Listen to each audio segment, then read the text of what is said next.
Friends, welcome to இது நம்ம சமையலறை. இன்றைக்கி நம்ம சமையலறையில் சிக்கன் 65 எப்படி ரொம்ப டேஸ்ட்டாகவும் ஈஸியாகவும் செய்கிறதுன்னு பார்க்கலாம். அதுக்கு முன்னாடி நம்மளோட சேனலை சப்ஸ்கிரைப் பண்ணாமல் பார்த்துக்கிட்டு இருந்தீங்கன்னா சப்ஸ்கிரைப் பண்ணிடுங்க. கூட இருக்கிற பெல் ஐக்கானையும் ப்ரெஸ் பண்ணிவிடுங்க. இப்போது சிக்கன் 65 செய்கிறதுக்கு அரை டீஸ்பூன் அளவுக்கு மஞ்சள் தூள் சேர்த்துருக்கேன். இதோட 1 டீஸ்பூன் அளவுக்கு மிளகாய் தூள் சேர்த்துருக்கேன்.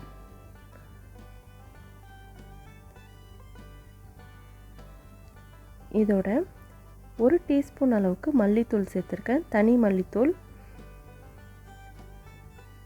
1 டீஸ்பூன் அளவுக்கு கறி மசாலா சேர்த்துருக்கேன். கறி மசாலா இல்லைன்னா அரை டீஸ்பூன் அளவுக்கு ஜீரகத்தூளும் அரை டீஸ்பூன் அளவுக்கு மிளகுத்தூளும் சேர்த்துக்கலாம். இதுக்கப்புறமா சிக்கன் 65 மசாலா 2 டீஸ்பூன் அளவுக்கு சேர்க்குறேன். இது ரெடிமேட் மசாலா தான் யூஸ் பண்ணியிருக்கேன். ரெடிமேட் மசாலா இல்லைன்னா ஸ்கிப் பண்ணிவிடுங்க.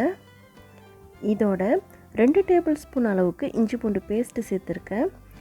இஞ்சி பூண்டு பேஸ்ட்டு சேர்த்ததுக்கப்புறமா இதில் 2 டேபிள் ஸ்பூன் அளவுக்கு கார்ன்ஃப்ளவர் மாவு சேர்த்துருக்கேன்.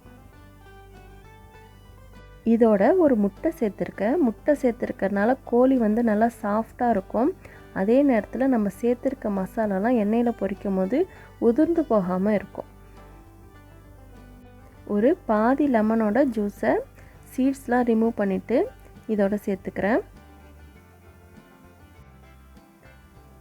இதோட ஒரு 2 கொத்து கருவேப்பிலை சேர்த்துக்கிறேன்.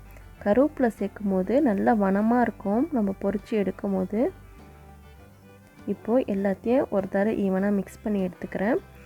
இதில் உப்பு சேர்க்க மறந்ததுனால நான் இந்த ஸ்டேஜில் சேர்த்துக்கிறேன். நீங்கள் முதலையே சேர்த்துக்கோங்க.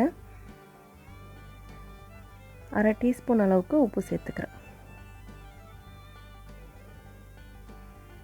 உப்பு சேர்த்ததுக்கப்புறமா இன்னொன்று தடவை ஈவனாக மிக்ஸ் பண்ணி எடுத்துக்கிறேன்.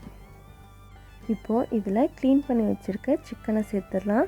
நம்ம சிக்கனை எவ்வளோ தான் வாட்டர் ஃபில்டர் பண்ணி வச்சாலும் கொஞ்ச நேரம் வச்சாலும் உங்களுக்கு தண்ணி விட ஆரம்பிச்சிடும். அதனால் இந்த மாதிரி கையால் ஒன்று ஒன்றா எடுத்து போட்டு மசாலாலாம் மிக்ஸ் பண்ணிக்கோங்க.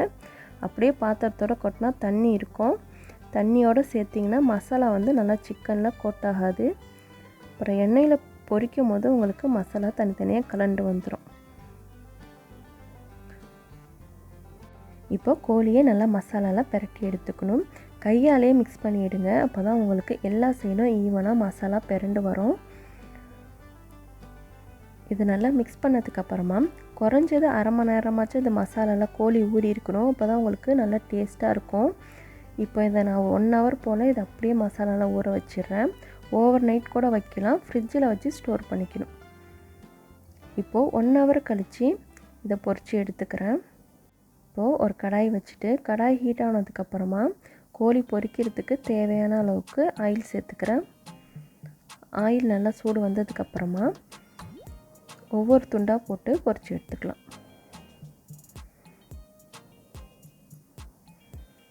இந்த மாதிரி ஒவ்வொரு துண்டாக தனித்தனியாக போடணும். எல்லாத்தையும் அள்ளி ஒரே தெரியாக போட்டுறக்கூடாது.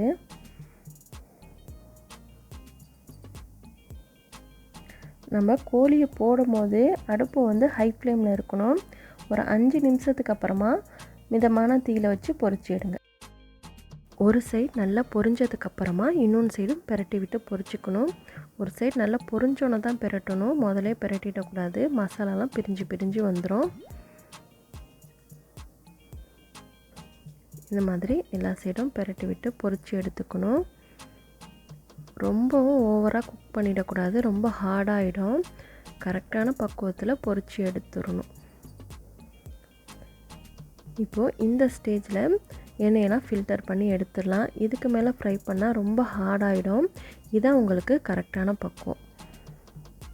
இப்போது எண்ணெயெல்லாம் ஃபில்டர் பண்ணிவிட்டு கோழியை வெளியில் எடுத்துடுறேன்.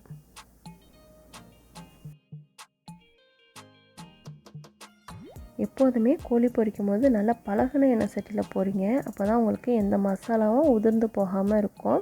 நான் கொஞ்சம் புது சட்டியில் பொரிச்சதுனால கொஞ்சம் லைட்டாக மசாலா ஒட்டியிருக்கு. மற்றபடி மசாலா ரொம்ப உதிர்ந்துலாம் போகலை. நீங்கள் பழகின சட்டியில் பொரிச்சிருந்தீங்கன்னா ஒன்றும் கிளியராக வந்திருக்கும். அவ்வளோதான். ரொம்ப ரொம்ப டேஸ்டான நல்ல வாசமான சிக்கன் 65 ரெடி ஆகிடுச்சு. கண்டிப்பாக உங்கள் வீட்டில் இன்றைக்கி ட்ரை பண்ணி பாருங்கள். அதுக்கு முன்னாடி நம்மளோட சேனலை சப்ஸ்கிரைப் பண்ணாமல் பார்த்துக்கிட்டு இருந்தீங்கன்னா சப்ஸ்கிரைப் பண்ணிடுங்க. கூட இருக்கிற பெல் ஐக்கானையும் ப்ரெஸ் பண்ணிடுங்க. லைக் பண்ணுங்கள், ஷேர் பண்ணுங்கள், கமெண்ட் பண்ணுங்கள். தேங்க்யூ.